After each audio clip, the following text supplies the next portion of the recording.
कार्यक्रम का आयोजन किया गया और मुख्यमंत्री पुष्कर सिंह धामी इस कार्यक्रम में शामिल हुए। आपको बता दें कि धामी ने शहीदों को श्रद्धांजलि अर्पित की और पुलिस परेड की सलामी इस दौरान उन्होंने ली। सीएम धामी ने शहीदों को श्रद्धांजलि दी। इस दौरान उनके साथ यहां पर उत्तराखंड डीजीपी मौजूद रहे।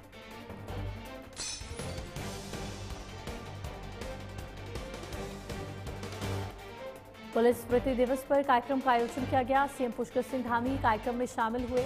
सीएम धामी ने पुलिस परेड की सलामी ली। उत्तराखंड डीजीपी भी इस कार्यक्रम में मौजूद रहे।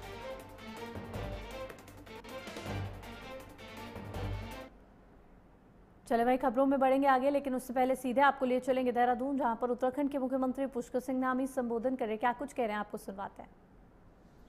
श्रीमती राधा रतूड़ी जी, मुख्य सूचना आयुक्त सुभाष जोशी जी, पूर्व पुलिस महानिदेशक श्री अनिल रतूड़ी जी, सेवानिवृत्त पुलिस महानिदेशक एवं आयुक्त सेवा का अधिकार आयोग श्री राम सिंह मीणा जी, सेवानिवृत्त महानिदेशक सदस्य राज्य मानवाधिकार आयोग एवं यहाँ पर उपस्थित हमारे सभी अतिथिगण, सभी महानुभाव, सभी अधिकारीगण, सभी पुलिस के कार्मिक, सभी जवान, मीडिया के सभी मित्र,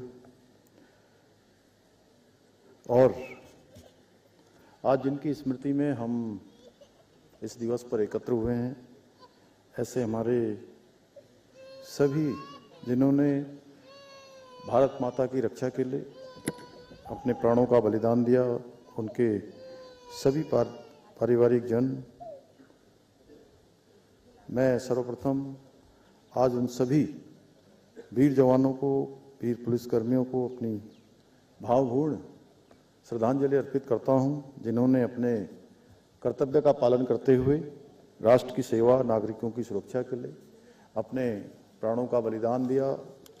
साथ ही मैं सभी वीर बलिदानियों के परिवारजनों और वीरांगनाओं को भी श्रद्धापूर्वक नमन करता हूं, जिन्होंने अपने परिजनों को देश की सेवा में अर्पित कर दिया। उनका अतुलनीय त्याग और समर्पण हमारे लिए सदैव स्मरण रहेगा। साथियों, देश की आंतरिक सुरक्षा और कानून व्यवस्था बनाए रखने की जिम्मेदारी राज्यों के पुलिस बलों और अर्धसैनिक बलों के जवानों पर है। अपने इसी उत्तरदायित्व को निष्ठा और समर्पण के साथ निभाते हुए कई पुलिसकर्मियों को अपने जीवन की आहुति भी देनी पड़ती है। पिछले एक वर्ष में, जैसा पुलिस महानिदेशक महोदय ने बताया यहाँ पर, कि संपूर्ण भारत में 186 अर्धसैनिक बलों और विभिन्न राज्यों के पुलिसकर्मियों ने अपना सर्वोच्च बलिदान दिया, जिनमें हमारे उत्तराखंड पुलिस के भी 4 वीर सपूत भी शामिल हैं। ये सभी वीर बलिदानी हमारी राष्ट्रीय सुरक्षा की बुनियाद है और उनका बलिदान हम सभी के लिए हमेशा प्रेरणा का स्रोत रहेगा। ऐसे वीर जवानों की वीरता और उनके समर्पण को स्मरण करते हुए आदरणीय प्रधानमंत्री श्री नरेंद्र मोदी जी द्वारा देश में राष्ट्रीय पुलिस स्मारक की स्थापना की गई, जो हमारे पुलिस बल के अद्वितीय समर्पण और बलिदान का जीवंत प्रतीक है। राष्ट्रीय पुलिस स्मारक हमारी आने वाली पीढ़ियों को न केवल हमारे जवानों की वीरता और साहस की गाथाओं से परिचित कराएगा, बल्कि उन्हें कर्तव्यनिष्ठा और राष्ट्र सेवा के लिए प्रेरित करने का माध्यम भी बनेगा। साथियों, पुलिस स्मृति दिवस पुलिस के वीर जवानों को श्रद्धांजलि अर्पित करने का पुण्य अवसर होने के साथ साथ उनके साहस और अद्वितीय समर्पण के बारे में भी स्मरण कराता है। पिछले कुछ वर्षों में हमारे पुलिस बलों ने अनेक चुनौतियों का सामना किया है, चाहे वो आतंकवाद हो, नक्सलवाद हो या प्राकृतिक आपदाएं हों या कानून व्यवस्था से जुड़ी जटिल परिस्थितियां हों। प्रत्येक परिस्थिति में पुलिस के हमारे जवानों ने अपने अदम्य साहस का परिचय दिया है। साथियों, हमारे प्रदेश की सीमाएं दो अंतर्राष्ट्रीय सीमाओं से लगे होने के साथ साथ उत्तर प्रदेश और हिमाचल से भी लगी हुई हैं। इसलिए हमारा प्रदेश भौगोलिक और सामरिक रूप से अत्यंत संवेदनशील राज्य है। ऐसे में हमारे राज्य की शांति और सुरक्षा व्यवस्था को बनाए रखने में हमारे पुलिसकर्मियों की भूमिका और भी अधिक महत्वपूर्ण हो जाती है। मेरा मानना है, किसी भी राज्य की पुलिस व्यवस्था उस राज्य की सुरक्षा और समृद्धि की रीढ़ होती है। हमारे पुलिस के अधिकारी और जवान देश की सेवा की भावना के अनुरूप कार्य करते हुए शांति एवं कानून व्यवस्था बनाए रखने के साथ साथ नशा, साइबर क्राइम, महिला अपराध, यातायात व्यवस्था, वीआईपी प्रोटोकॉल, चारधाम यात्रा, आपदा, भूस्खलन, कांवड़ यात्रा जैसे अनेक चुनौतियों का सामना करते हैं।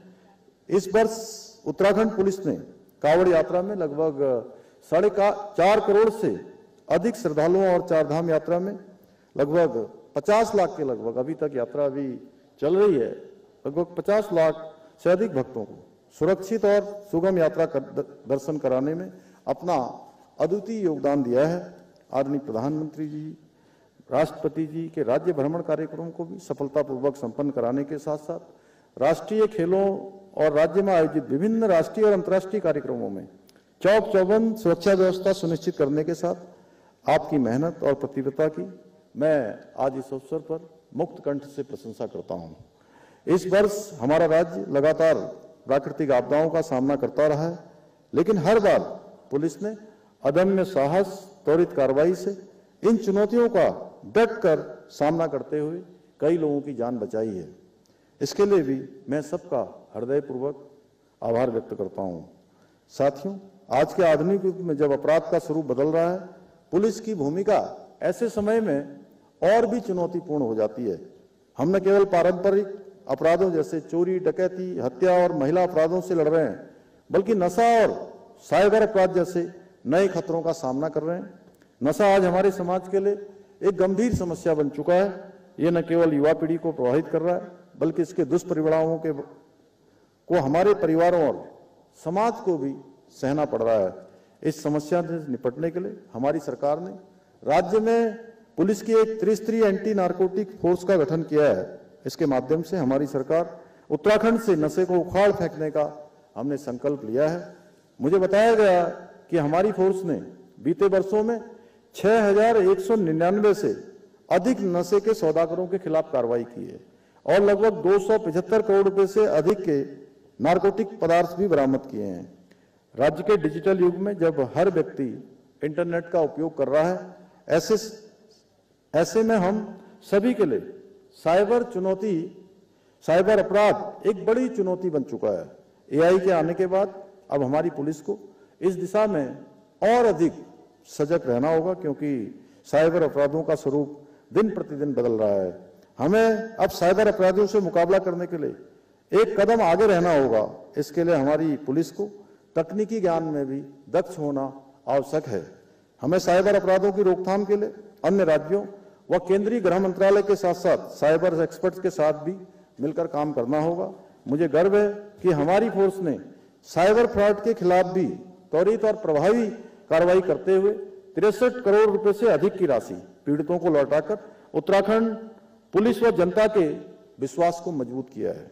साथियों, हमारी मातृशक्ति का उत्तराखंड राज्य के निर्माण में विशेष योगदान रहा है और राज्य की आज भी अनेक व्यवस्थाओं को चुनौतीपूर्ण तरीके से चलाने का काम हमारी मातृशक्ति करती है। मुझे प्रसन्नता है कि उन्हें सुरक्षित माहौल प्रदान करने के लिए प्रदेश के प्रत्येक थाने में महिला हेल्प डेस्क को अंतर्गत क्यूआरटी का गठन किया गया है। साथियों, हमारी सरकार राज्य की पुलिस व्यवस्था को और अधिक सक्षम और संसाधन युक्त बनाने के लिए निरंतर कार्य कर रही है। हमने पुलिस कर्मियों के अत्याधुनिक उपकरणों की व्यवस्था की, उनकी सुरक्षा के लिए भी कई कदम उठाए हैं। पुलिस के जवानों के परिवारों के कल्याण के लिए भी कई योजनाएं प्रारंभ की गई हैं, ताकि हमारे पुलिसकर्मी अपने कर्तव्यों का पालन बिना किसी चिंता के कर सकें। हमारी सरकार ने विगत 4 वर्षों में पुलिस विभाग के भवनों के निर्माण हेतु 500 करोड़ रुपए की धनराशि प्रदान की है। ये राशि पूर्व की तुलना में कई गुना अधिक है, जो इस बात का प्रमाण है कि हमारी सरकार पुलिस बल के कल्याण और सशक्तिकरण के लिए पूरी तरह से प्रतिबद्ध है। आज इस धनराशि से प्रशासनिक भवनों के साथ साथ 688 आवासीय भवनों का निर्माण कार्य तीव्र गति से प्रगति पर है। यही नहीं, शीघ्र ही हम 120 नए आवासों का निर्माण भी प्रारंभ करने जा रहे हैं। साथियों, हमारी पुलिस ने स्मार्ट पुलिसिंग की परिकल्पना को साकार करने की दिशा में भी ठोस कदम उठाए। और चले वहीं खबरों में बढ़ेंगे आगे, लेकिन सीधे उससे पहले लिए चलेंगे आपको लखनऊ, जहां पर उत्तर प्रदेश के मुख्यमंत्री योगी आदित्यनाथ संबोधन कर रहे हैं। क्या कुछ कह रहे हैं, आपको सुनवाते हैं। खेती बाड़ी पे पड़ सकता है। અને